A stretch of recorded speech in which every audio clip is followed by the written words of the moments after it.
We already knew what is an electron. When I ask you what is an electron, from the previous discussion you can always point, sir, electron is a particle which is revolving in the orbits in an atom. This is an electron, sir, this is an electron, sir, this is an electron. We never saw any orbit, and even we do not know what electron is.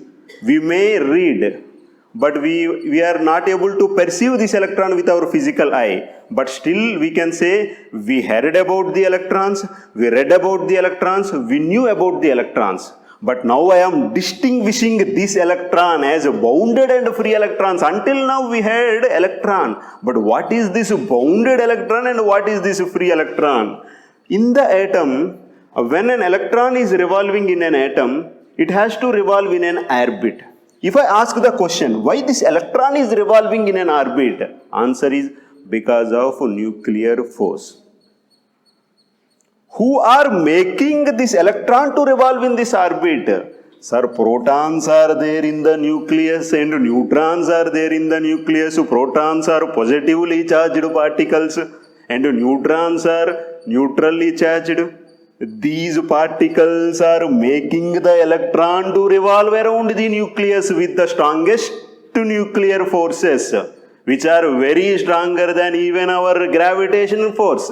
Simply if I leave this chalk piece, this will fall. This is the gravitation force power. If the gravitation force is this much powerful, the nuclear force is far much greater than the gravitation force. So this nuclear force is making the electron to revolve around the nucleus.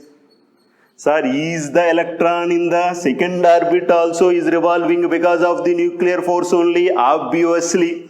Is the electron in the last orbit is revolving with respect to the nuclear force? Obviously. So, irrespective of the orbit, the electrons in every orbit are revolving with respect to the nuclear force. So, this nucleus is tightly bounding the electron in the first orbit compared to the electron in the last orbit. So, if we want to check how the nuclear force is affecting the electron, then the nuclear force effect on the electron is higher in the first orbit compared to the last orbit. So this is loosely bounded and this is tightly bounded. But still all these electrons are called as bounded electrons because these electrons are bounded by the nucleus. An electron can make transition from one orbit to another orbit. How an electron can make transition from one orbit to another orbit? By taking energy.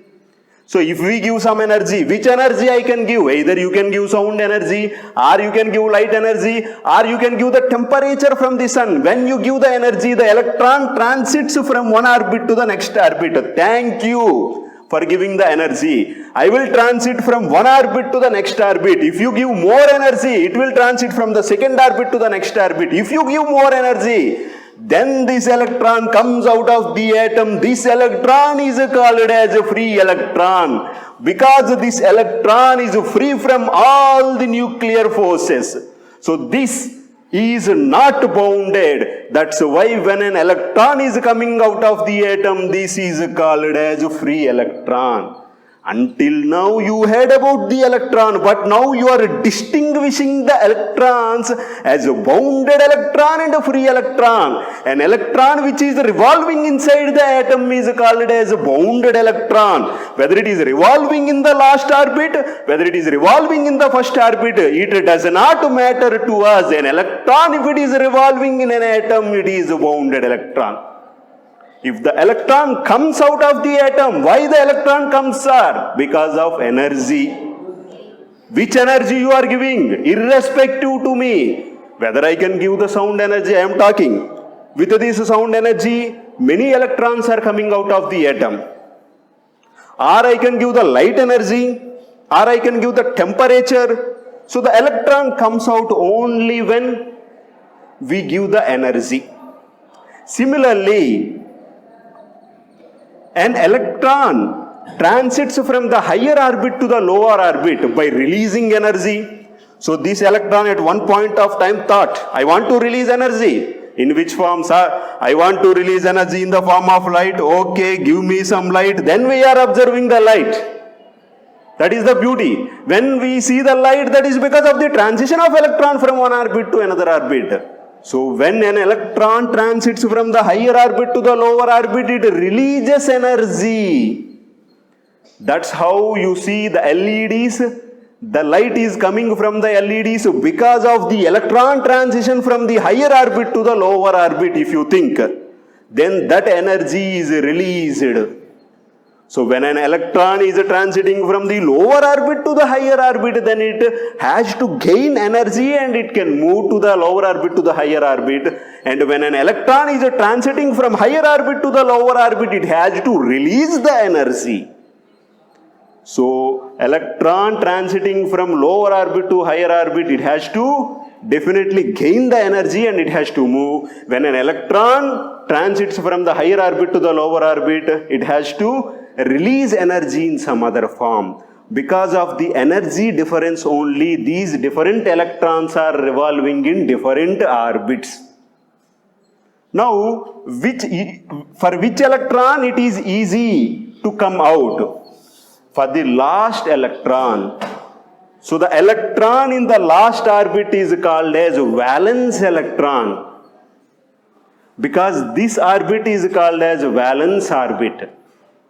So it is easier to remove this electron because it is loosely bounded by the nucleus.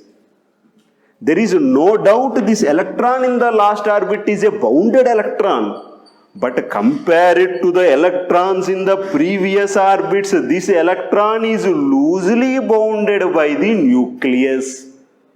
So this electron, if we give a small amount of energy, this electron says, thank you, then it comes out, then we are calling that electron as a free electron.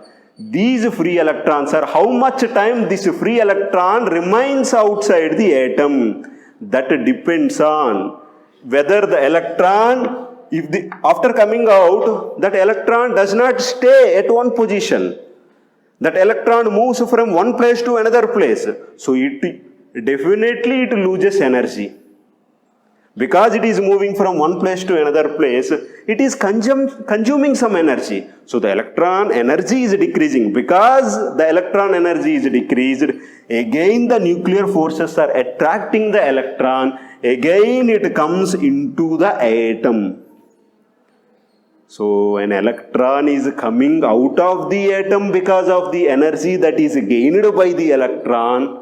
And an electron, it comes outside the atom and it remains for some time until it loses the energy. When it is losing the energy, it comes again into the atom.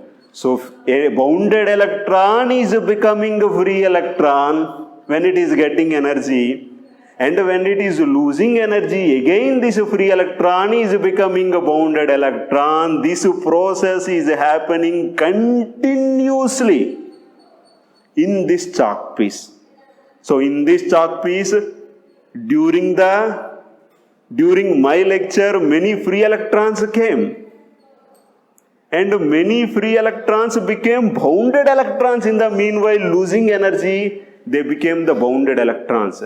So electrons are continuously, they are coming out and moving somewhere and they are losing energy and again they are getting into the atom. So this distinction we have to, whenever we are saying an electron, so now we have to differentiate whether this is electron in the atom, yes, then it is a bounded electron. If that electron is outside the atom, then it is a free electron. There is no name on the electron. There is no name on this electron whether it is bounded or free. For our convenience, because it is free from nuclear force, we are saying it is a free electron. This free electron may become bounded electron in a small amount of time. And this bounded electron may become free electron in small amount of time. But for our convenience only, we are representing the electron outside the atom as a free electron and the electron in the atom as a bounded electron. Now these bounded electrons have no use for us.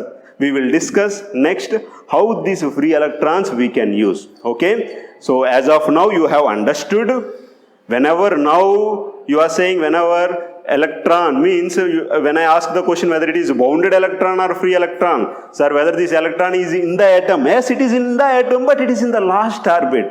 Does not matter whether it is in the first orbit or last orbit. We call that electron as a bounded electron. Sir, it is outside the atom, but it is somewhere far away from the atom, somewhere near to the atom. Irrespective of that, outside the atom means that electron is free electron. Sir, it is outside for just now, just in the fraction of seconds it came, sir. Again, this is bounded by the nuclear force. It is a bounded electron.